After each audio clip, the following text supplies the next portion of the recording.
Hi guys, thank you so much for clicking the video. Siguro guys, paisip kayo kung ba't ako nawala ng tagal. Kasi medyo ito, papagawa tayo eh. Ayan. Galing ng mga pintor namin eh.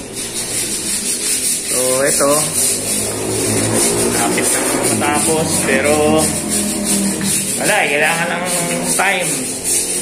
Oh boys, kuhay-kuhay naman dyan oh. Boys.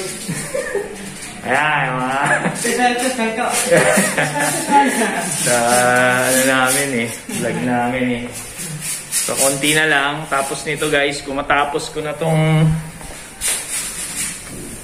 ano natin, papintura ng konti lang naman, magsimula na tayo mag-vlog ng maayos, no?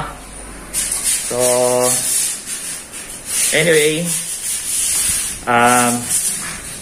andali lang, lipat tayo sa taas para medyo maganda yung hangin. Okay, so sensya na kayo sa itsura ko guys ha, walang to eh, kasi galing kami dun sa baba.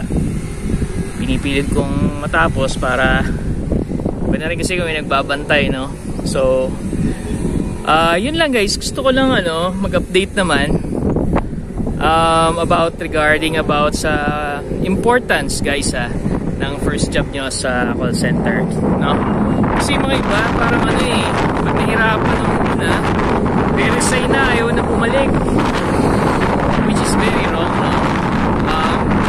Dapat guys, kaya nakastart na kayo sa call center, make sure dun, pangit man o maganda, yung una yung nalipatan, yung napasukan nyo na call center, try your best guys na magstay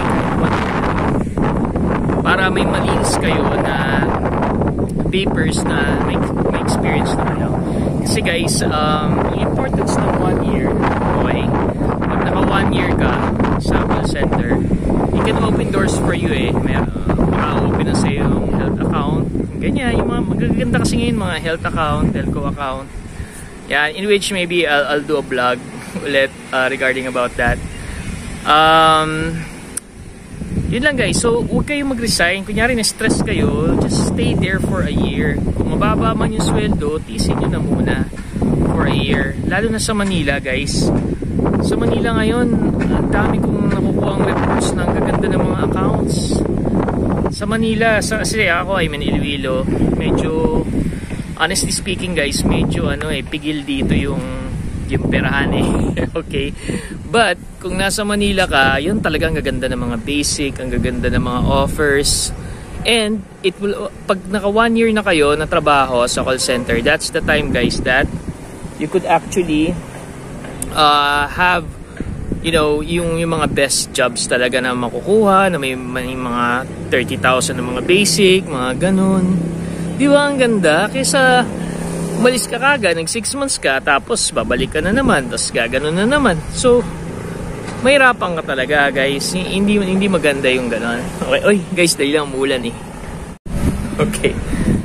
So, yun na nga. So, sabi ko nga sa inyo, ganon ka-importante yung 1 year experience na yun. Okay? Also guys, I was amazed eh, alam mo ba? Kasi yung friend ko, meron siyang experience sa call center guys, mga siguro 7 years na rin, ganun. Pumasok guys sa healthcare account, ang ganda. Dito sa Iloilo yun Of course, mas maraming as I mentioned guys, talagang iba yung offer sa Manila. Okay, malalaki rin.